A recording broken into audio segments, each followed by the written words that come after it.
Será que a pessoa realmente pensa que a indústria farmacêutica quer que o paciente fique mal? Olha, eles não ligam, eles não estão nem aí. Eles querem lucrar.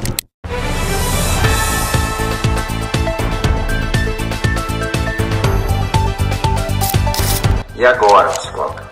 Socorro!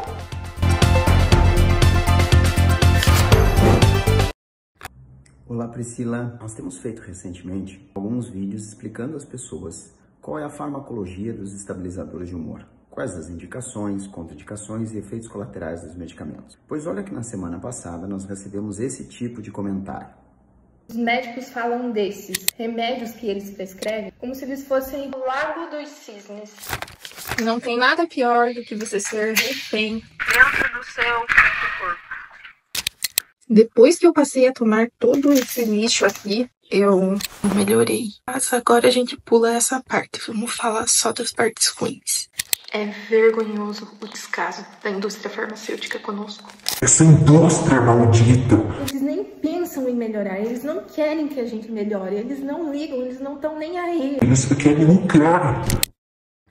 E aí, naturalmente, vem a pergunta: será que a pessoa realmente pensa que a indústria farmacêutica quer que o paciente fique mal? Será que a pessoa realmente pensa que a indústria mirabolantemente organizou um complô para que ela fique doente e não melhore? Será que a pessoa pensa que o médico não está preocupado com os efeitos colaterais? Será que a pessoa pensa que um efeito colateral manejável é mais grave do que uma doença instável e progressiva que pode ter diversos prejuízos ao longo da vida?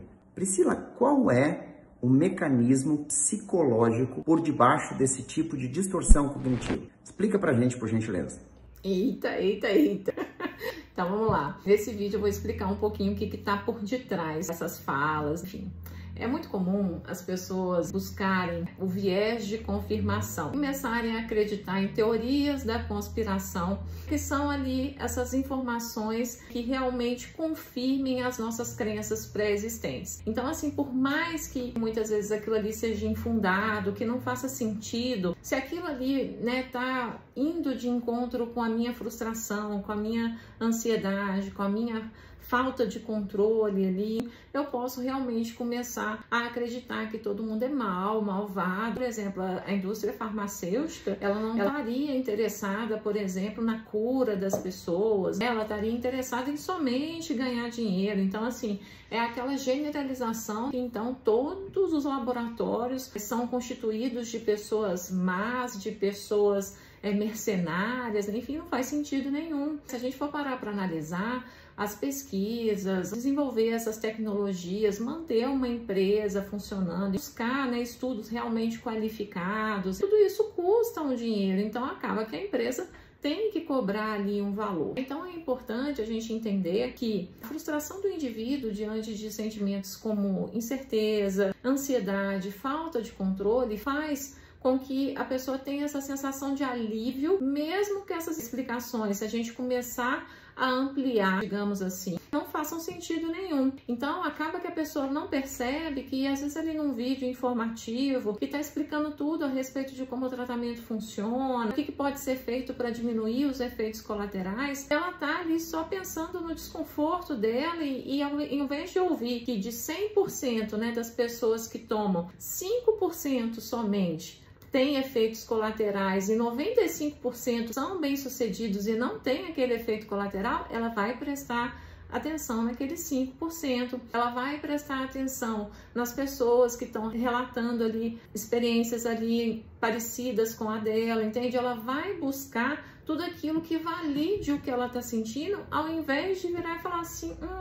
será que eu estou errada? Será que eu tenho que buscar outros especialistas? Será que eu tenho que dar mais tempo ao tratamento? Será que eu estou confundindo, né, sintomas da doença com efeitos da medicação? Ela vai ter dificuldade de fazer essa análise crítica, tá? A gente sabe que pessoas com menor escolaridade, elas tendem a desenvolver, às vezes, ali um pensamento mais radical, ter um pensamento crítico e analítico, às vezes, ali mais limitado, que faz com que elas tenham dificuldade de realmente analisar fatos concretos com especulações. Então, hoje a gente está vendo um problema, né, que a internet aceita tudo. Então, basta eu falar, abrir uma câmera aqui, falar da minha experiência, consciência ou falar com mais firmeza que pronto. As pessoas, infelizmente, às vezes tomam aquilo ali como verdade. Isso é muito sério, porque acaba que as pessoas acabam tendo como consequência, às vezes ali, não fazer o tratamento medicamentoso e preferindo conviver com os efeitos da doença, justamente porque assim elas se sentem mais aliviadas, elas se sentem ali dentro do controle da situação, quando na verdade às vezes ela está com dificuldade de perceber tanto que está sendo frustrante ali para ela aquela situação. Então assim, a pessoa às vezes ela tem dificuldade de entender que o tratamento leva tempo, que a doença muitas vezes já veio cronificada, que às vezes a mesma pessoa que está reclamando,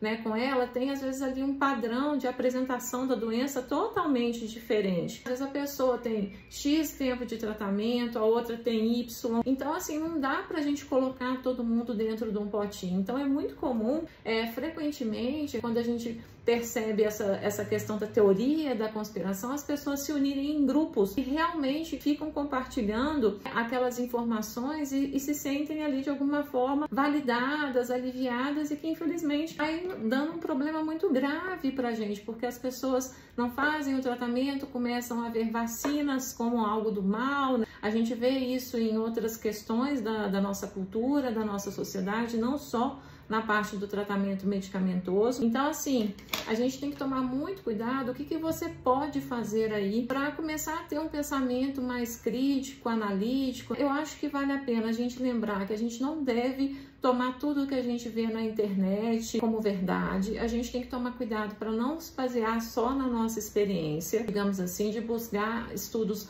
randomizados, estudos qualificados, artigos. A gente sabe que, infelizmente, até por uma questão de burocracia, demora para as empresas atualizarem as bulas do remédio. Então, não é para você ficar lendo bula de remédio que muitas vezes foi feita há mais de 10, 20 anos. Então, assim, uma outra coisa também é a gente, né, buscar ter uma postura ativa no tratamento. Então é aquela coisa, busque livros, se dedique, mas vai em fontes realmente confiáveis e tenta buscar esses profissionais especialistas que te expliquem tudo, detalhe por detalhe, que te façam psicoeducação a respeito do que é sintoma da doença, o que é efeito colateral, como passar por eles, mas pare de brigar com o processo. Pare de achar que o medicamento, porque tem efeitos colaterais, significa que ele não é bom, que não está fazendo efeito, ou que tem uma conspiração contra as pessoas. Não, de forma nenhuma.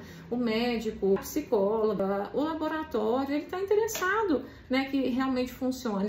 Vocês acham mesmo que o laboratório não está interessado, por exemplo, em desenvolver um medicamento que faça efeito rapidamente, que a pessoa não tenha efeito colateral? Isso seria maravilhoso, porque isso com certeza aumentaria o faturamento deles, as pessoas não teriam tanto problema de tomar os medicamentos, porque seria algo simples, fácil, rápido, e a gente conseguiria realmente, né, que muitas pessoas fizessem o tratamento e não buscassem alternativas como preferir conviver com a doença ou produtos naturais que também têm efeitos colaterais e, o que pior, não fazem ali o tratamento da doença. Então, assim, gente, acaba que se a gente for parar para analisar, essa questão de muitas vezes até ser sintomática da doença, a pessoa ali está pronta para brigar, para reclamar e não entender realmente, compreender o que está acontecendo, né? Então, acaba que muitas vezes aqui na internet, gente, as pessoas estão adoecidas, com sintomas ali da doença, com raiva, com a visão de futuro negativa, desesperançosa. Então, assim, busque, né, bons profissionais para te acompanhar e tenha cuidado para realmente entender que tudo na nossa vida tem ônus e bônus e que a gente precisa muitas vezes dar tempo para as coisas funcionarem, ter paciência, entender que muitas vezes revolta e ficar escolhendo acreditar em teorias da conspiração só faz com que esse processo seja mais sofrido, mais doloroso, mais demorado. Certo? Não caem nesses erros e me conta aqui no comentários se vocês já estão mais atentos em relação a isso, se vocês realmente conseguiram se proteger e focar no processo individual de vocês, confiando nos profissionais que estão ao lado de vocês.